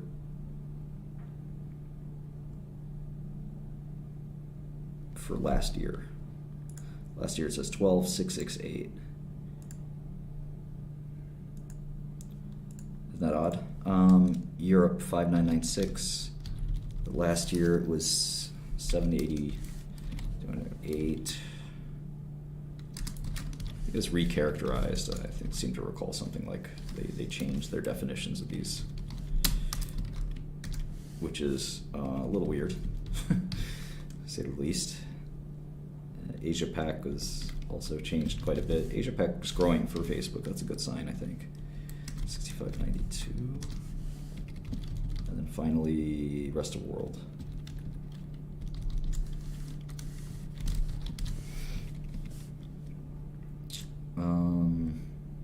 Oh, that's not. Oh, I see what's going on here. This is all revenue, not just ads. This is all revenue. That makes sense. All right. See if they just do ad revenue, that'd be good.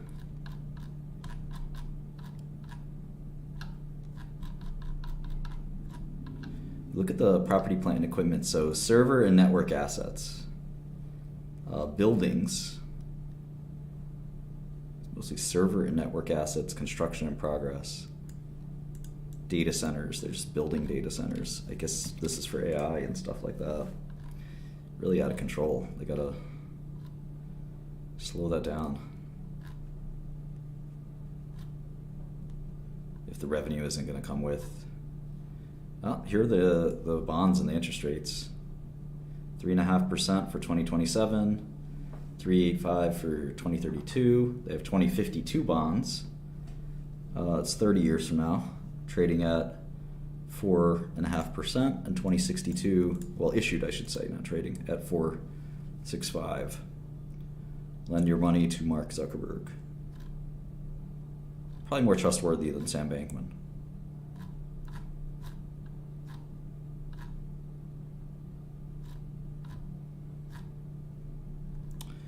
All right, Reality Labs, I've got all that, I think. 285. Reality Labs is doing surprisingly poorly. Let me see, actually.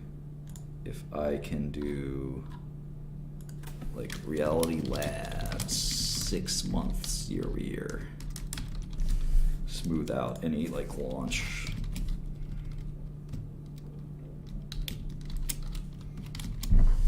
So Q3, okay, yeah, like this. Still down 15% if you take 2 quarters, so I guess the Oculus launch is really kind of, people are getting bored of it.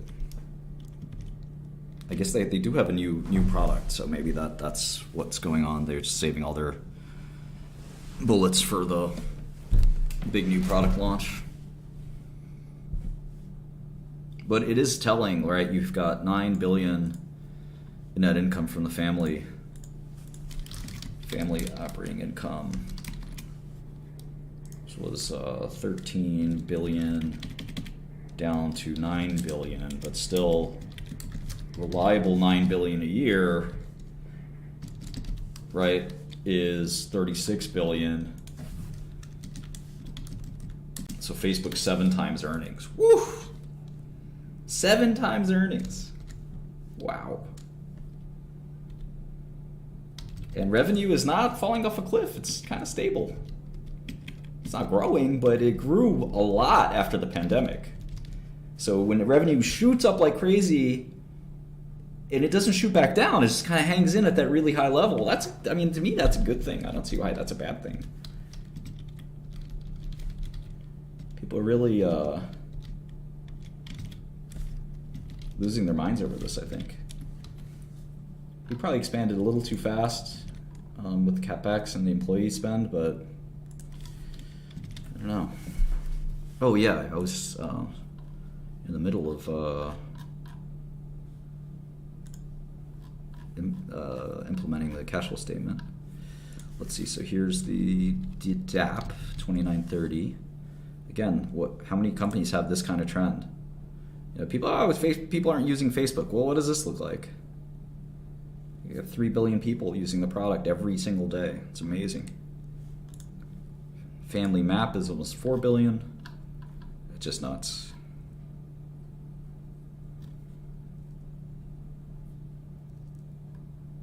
Yeah, so revenue is you know, was in this 20 billion range. You can't see this part of the chart, but bumped up to this 28 billion range and has been hanging in there just fine. So to me, there's the daily actives. 1984. How much is US of that? 197. 2960 US Canada MAU. You got Asia continuing to grow. Rest of the world continuing to grow. Europe is flat. Here's the DAU 2958. And this is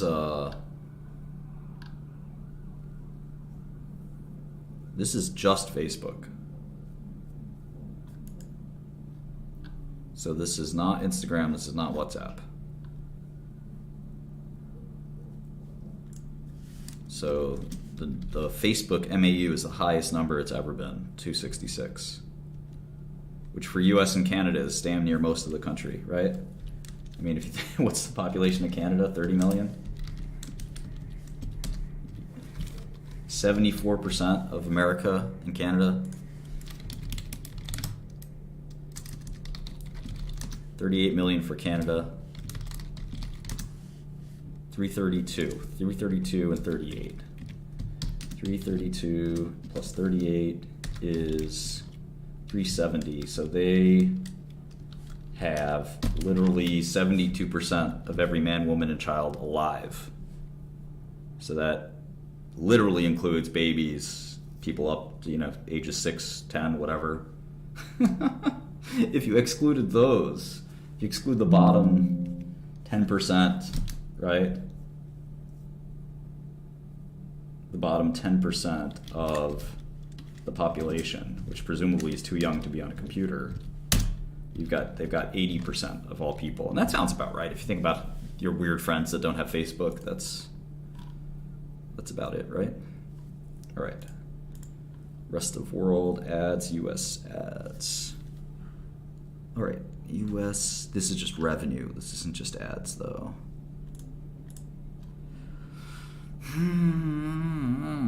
I need the total number, but this includes shit like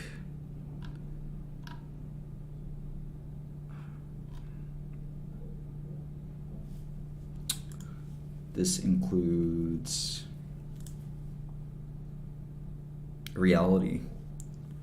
Oh, no, here it is. Perfect.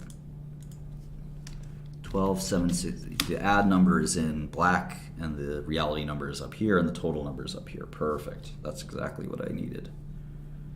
So if you look at the US and Canada ad revenue number, it peaked at 15 billion in the December quarter. We're about to see another December quarter. But if you look at year over year, it essentially is flat. 13.1 billion versus 12.8 billion, pretty much the same. Here it was down a little bit. Here it was up a little bit. Here it was up quite a bit. So this is like pandemic peak. We don't know what Q4 will look like, although let's get the guidance. They gave guidance. 30 to 32.5 billion. So looks like they're guided to negative 2%, which is basically flat. Yeah, what a great stock. This is like got to be this to me like would be a top holding. This isn't like a no-brainer. You have to be dumb not to be long Facebook. You have to wait. You're gonna have to wait for years, possibly, for people to get interested in the stock again. But that's okay. Investing is a waiting game.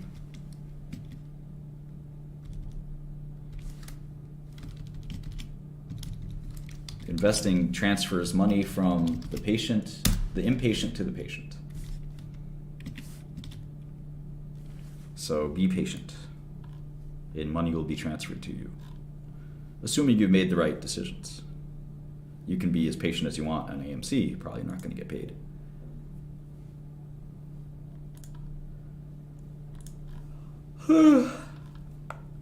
Okay, I think I got everything I need from the queue.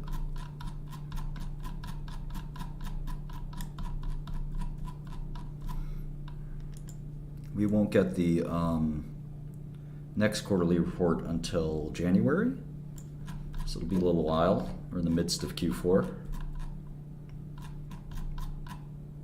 Good time to touch up our models. Get the last pieces of the cash flow statement together. Let's see, got the debt part, leases, overdraft, and other financing activities. Cool.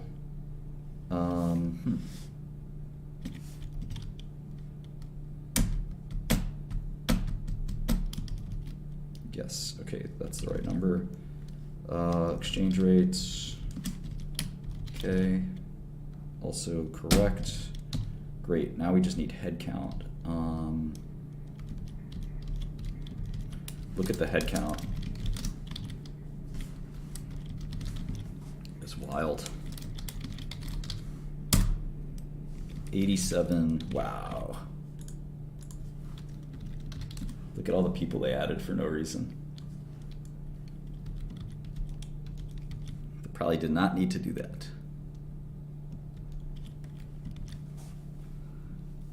They have to do what Elon's doing. They basically have to just cut half the company's employees and just wing it. We published a newsroom post announcing a planned layoff. See, that's what's so crazy to me, right? Like you go from 60,000 people to 90,000 people, and then you fire all of them. Like, does that make sense to you guys? Like, we're gonna hire 20,000 people. You know what? We're gonna fire them.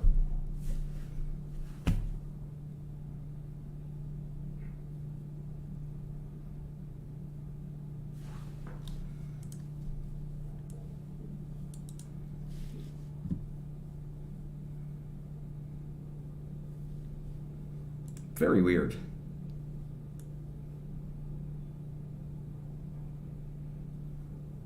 I mean, it's better than not reacting, right? I guess you better, if you're going to make a mistake, you might as well fix it.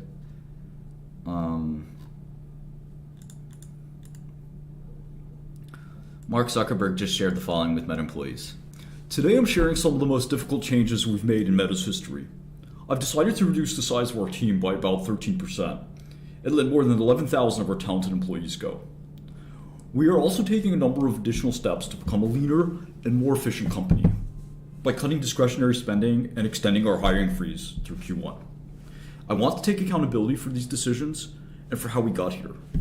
I know this is tough for everyone, and I'm especially sorry to those impacted. How did we get here? At the start of COVID, the world moved rapidly online, and the surge of e-commerce led to outsized revenue growth. Many people predicted this would be a permanent acceleration that would continue even after the pandemic ended. I did too, so I made the decision to significantly increase our investments. Unfortunately, this did not play out the way I expected. Not only has online commerce returned to prior trends, but the macroeconomic downturn, increased competitions, and ad signal loss have caused our revenue to be much lower than I expected. I got this wrong, and I take responsibility for that. In this new environment, we need to become more capital efficient. We've shifted more of our resources onto a smaller number of high priority growth areas, like our AI discovery engine, our ads and business platforms, and our long-term vision for the metaverse. We've cut across our business, including scaling back budgets, reducing perks, and shrinking our real estate footprint. We're restructuring teams to increase our efficiency, but these measures alone won't bring our expenses in line with our revenue growth, so I made the hard decision to let people go. How will this work? There's no good way to do a layoff, but we hope to get all the relevant information to you as quickly as possible, and then do whatever we can to support you through this. Everyone will get an email soon letting you know what this layoff means for you. After that, every employee will have the opportunity to speak with somebody to get their questions answered and join information sessions. Some of our details in the US include severance. We will pay 16 weeks of base pay plus 2 additional weeks for every year of service with no cap. PTO, we'll pay for all remaining PTO time. RSU vesting, everyone impacted will receive their November 15th, 2022 vesting. Health insurance will cover the cost of healthcare for people and their families for 6 months. Career services will provide 3 months of career support with an external vendor, including access to unpublished job leads. Immigration support. I know this is especially difficult if you're here on a visa. There's a notice period before termination and some visa grace periods, which means everyone will have time to make plans and work through their immigration status. We have dedicated immigration specialists to help guide you based on what you and your family need. Outside the US, support will be similar, and we'll follow up soon with separate processes that take into account local employment laws. We made the decision to remove access to most Meta systems for people leaving today, given the amount of access to sensitive information. But we're keeping email addresses active throughout the day so people can say farewell. While we're making reductions in every organization across both the family of apps and Reality Labs, some teams will be affected more than others. Recruiting will be disproportionately affected, since we're planning to hire fewer people next year. We're also restructuring our business teams more substantially.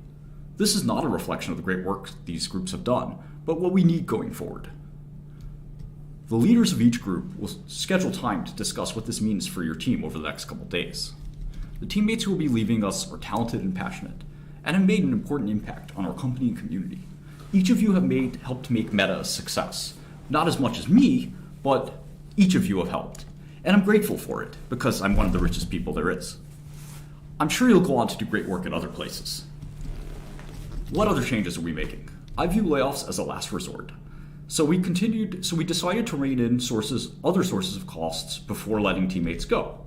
Overall, this will add up to a meaningful cultural shift in how we operate, even though I doubled CapEx spending year over year. For example, as we shrink our real estate footprint, we're transitioning to desk sharing for people who already spend most of their time outside the office. We'll roll out more cost-cutting changes like this in the coming months. We're also extending our hiring freeze through Q1 with a small number of exceptions. I'm going to watch our business performance, operational efficiency, and other macroeconomic factors to determine whether and how much we should resume hiring at that point. This will give us the ability to control our cost structure in the event of a continued economic downturn. It will also put us on a path to achieve a more efficient cost structure that we outlined to investors recently. This is a sad moment, and there's no way around that. To those who are leaving, I want to thank you again for everything you've put into this place. We would not be here today without your hard work, and I'm grateful for your contributions. To those who are staying, I know this is a difficult time for you too. Not only are we saying goodbye to people we've worked closely with, but many of you also feel uncertainty about the future. I want you to know that we're making these decisions to make sure our footing is strong. I believe we are deeply underestimated as a company today. Billions of people use our services to connect, and our communities keep growing.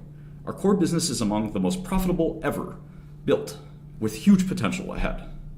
And we're leading in developing the technology to define the future of social connection and the next computing platform. We do historically important work. I'm confident that if we work efficiently, we'll come out of this downturn stronger and more resilient than ever. So, And 2023 as either roughly the same size or even a slightly smaller organization than we are today. Three of the primary areas we're going to focus on are our AI discovery engine that's powering Reels and other recommendation experiences, our ads and business messaging platforms, and our future vision for the metaverse. The internal indications I've seen suggest we're doing leading work and are on the right track with these investments. So I think that we should keep investing heavily in these areas. As I've shared before, our goal is to grow Family of Apps operating income such that even with our AI infrastructure and Reality Labs investments, we can still meaningfully grow our overall company operating income in the long term. Our current surge in CapEx is largely due to building out our AI infrastructure, and we would expect CapEx to come down as a percent of revenue over the long term. We expect Reality Labs expenses will increase meaningfully again in 2023, with the biggest drivers of that being the launch of the next generation of our consumer Quest headset and hiring that has been done in 2022, but for which we're going to be paying the first full year of salaries next year. More broadly, beyond 2023, we expect to pace Reality Labs investments to ensure that we can achieve our goal of growing overall company operating income. Our capital allocation philosophy over the long term is to allocate a portion of the profits generated from the Family of Apps towards these future-focused areas, while enabling a greater return of capital to shareholders. All right, now I'd like to share some updates on the progress that we're seeing in these product areas. Our AI discovery engine is playing an increasingly important role across our products, especially as advances enable us to recommend more interesting content from across our networks and feeds that used to be primarily driven just by the people and accounts you follow. So this, of course, includes Reels, which continues to grow quickly across our apps, both in production and consumption. There are now more than 140 billion Reels plays across Facebook and Instagram each day. That's a 50% increase from 6 months ago. Reels is incremental to time spent on our apps. The trends look good here, and we believe that we're gaining time spent share on competitors like TikTok. Over time, I expect a few things to set our products apart here. First is that our discovery engine work allows us to recommend all types of content beyond Reels as well, including photos, text, links, communities, short and long form videos, and more. Second is that we can mix this content alongside posts from your family and friends, which can't be generated by AI alone. And third, as more social interactions move to messaging, we're developing a flywheel between discovery and messaging that are going to make these apps stronger. On Instagram alone, people already reshare Reels 1 billion times a day through DMs. Moving to monetization, I've discussed in the past how the growth of short-form video creates near-term challenges, since Reels doesn't monetize at the rate of feed or stories yet. That means that as Reels grows, we're displacing revenue from higher monetizing surfaces. I think this is clearly the right thing to do so that way Reels can grow with the demand that we're seeing, but closing this gap is also a high priority.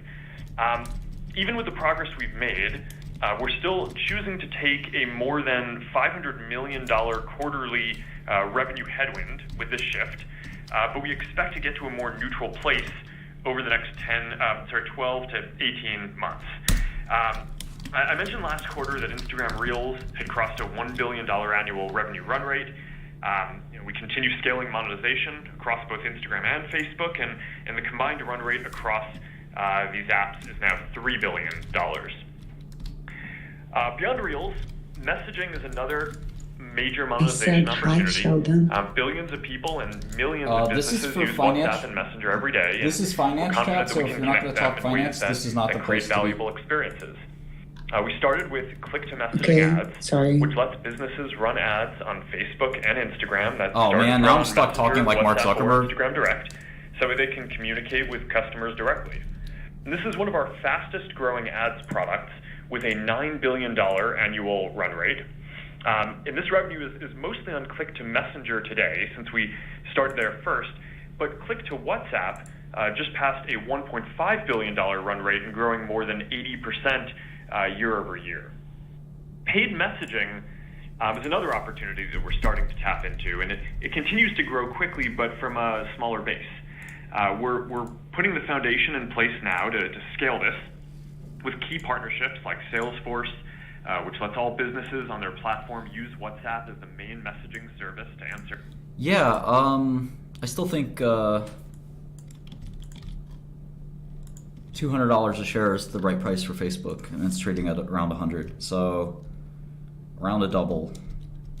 And I don't assume any heroic revenue growth going forward, which I don't think anybody should. I even assume they decline revenues for next year and the year after, and then they kind of return to growth, but very modest growth. I assume they shut down Oculus after losing money on it for a couple years, which is immaterial.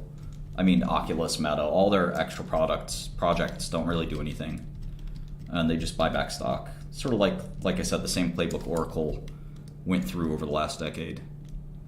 Hard to innovate, so you just kind of do that. I listened to the whole call earlier. If you guys want to listen to that call, go ahead and do it yourself.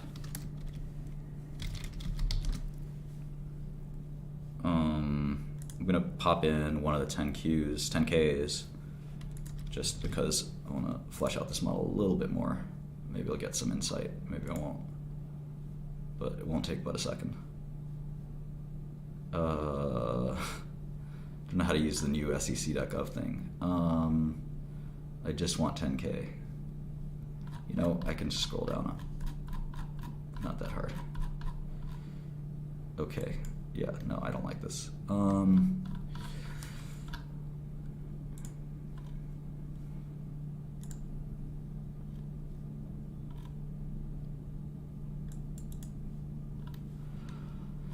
Okay, let's see.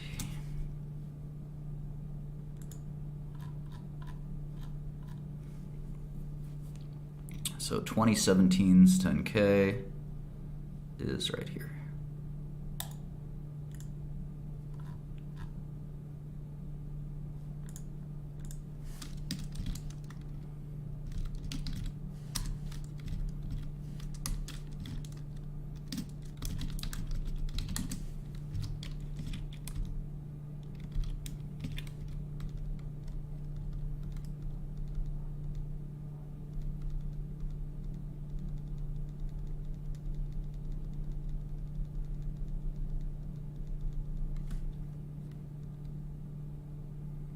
Actually, I think it'd be fun to put the stock price in as well, because they never split as far as I know.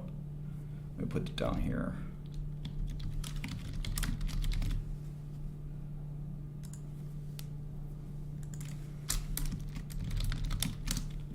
So end of period stock price.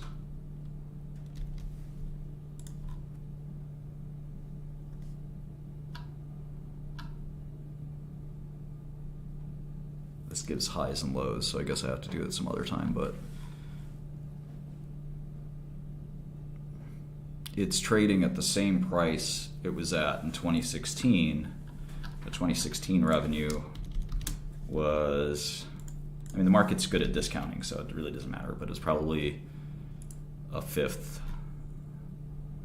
Yeah, amazing, huh? 2016 revenue was 27 billion. Meanwhile, 2022 revenue is going to be over 100 billion. The stock price was the same back then, but I think the stock knew, the market knew what was going to happen. There's going to be rapid growth and they would hit a wall, and that's exactly what happened. So that's why the stock priced that in back in the day. Look at this old revenue for Facebook. Isn't it amazing, breathtaking? 7 billion in revenue in 2013. 8 billion, then 12, then 18, then 28, then 40. This is all Cheryl's work more than Zuckerberg's. I mean, building the product's really important too, but building the business is hard. Amazing, isn't it?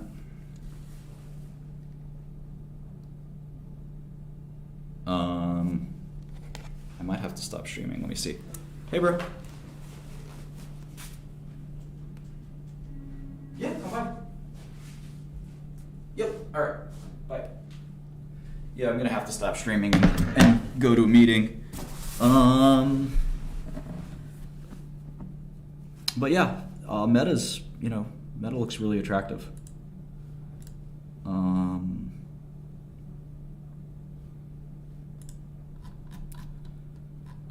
Let me finish I really want to do this. I'll do it later. All right, guys, great to see you. As usual, you can jump on my GitHub.